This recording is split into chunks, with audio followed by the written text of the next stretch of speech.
Welcome to the Tech Egg. Don't get scrambled. Enjoy the video. You start now. Close background apps and free resources so the joystick behaves predictably. Once done, open settings and note sensitivity and layout values. This preserves a rollback point. Then switch to the default control preset to see if the problem persists, because if default works, the issue is a custom layout.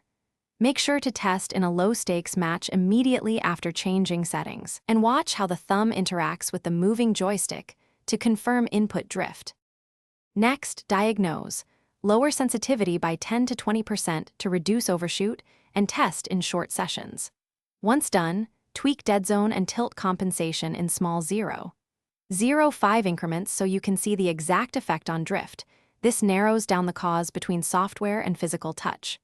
Also inspect and clean the screen and joystick area, removing grease or a misaligned screen protector, because tiny debris or extra friction often causes the thumb to push irregularly and simulate a moving joystick. Finish by reapplying or removing the screen protector.